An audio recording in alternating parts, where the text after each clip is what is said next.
16वां अध्याय। मानवादिक सृष्टि उत्पत्ति। ब्रह्मा जी बोले, इसके पश्चात शब्दादि पंचभूतों द्वारा पंचीकरण करके उनसे स्थूल आकाश, वायु, अग्नि, जल और पृथ्वी, पर्वत, समुद्र, वृक्षादिक और कालादि से युग पर्यंत कालों की भी मैंने रचना की तथा सृष्टि के बहुत से पदार्थों को मैंने रचा।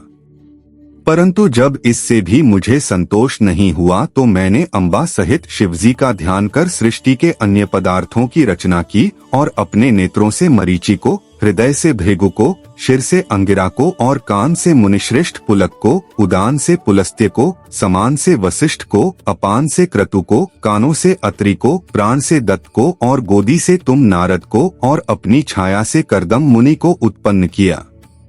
साथ ही सब साधनों का भी साधन धर्म को भी मैंने अपने संकल्प से उत्पन्न किया। तब मैं कृतार्थ हुआ। फिर मैंने अपना दो रूप किया।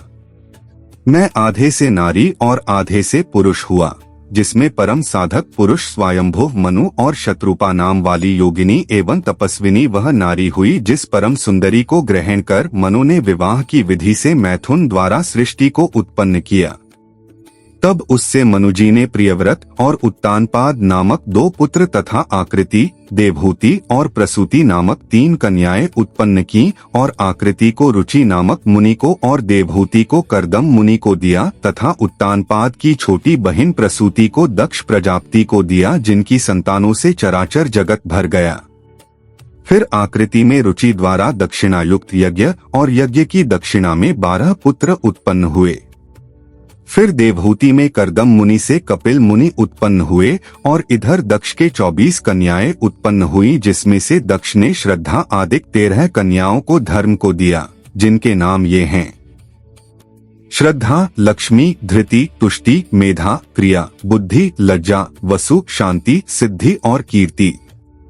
फिर इनसे छोटी 11 कन्याओं ख्याति, सत्यूथ, संभूति, स्मृति, प्रीति, क्षमा, सन्नति, अनुरूपा, ऊर्जा, स्वाहा और स्वधा को क्रमशः भृगु, भव, मरीचि, अंगिरा मुनि, पुलस्त्य, पुलह, क्रतु, अत्रि, वशिष्ठ, वहनी और पितर को दिया, जिनकी संतानों से त्रिलोकी भर गई।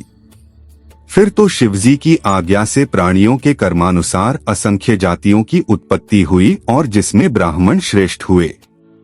कल्प भेद से दक्ष के साथ कन्याओं की भी उत्पत्ति कही गई है और जिनकी संतानों से पाताल से लेकर सत्यलोक तक यह चराचर जगत व्याप्त हो गया तथा कुछ भी शून्य न रहा।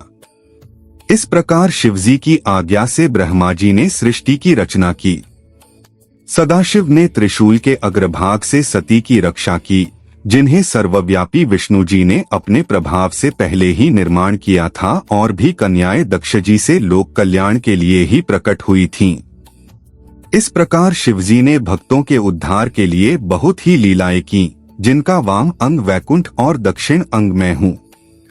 इस प्रकार मैं, विष्णु और रुद्र, यही 3 गुण इधर प्रधान हुए और उधर इसी प्रकार सत, रज और तम 3 गुणों से जिनका मैं स्वयं प्रधान हूँ, उसमें से रजोगुण वाली सुरादेवी तथा सतोगुण वाली सती और तमोगुण वाली लक्ष्मी प्रकट हुई।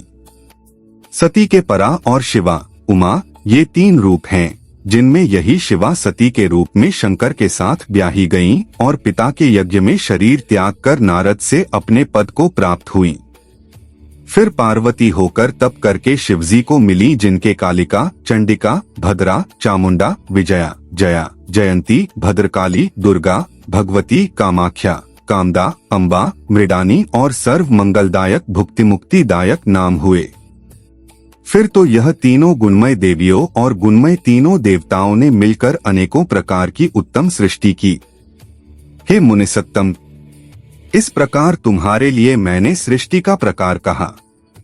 शिवजी की आज्ञा से मैं ही इस ब्रह्मांड का रचयिता हूँ।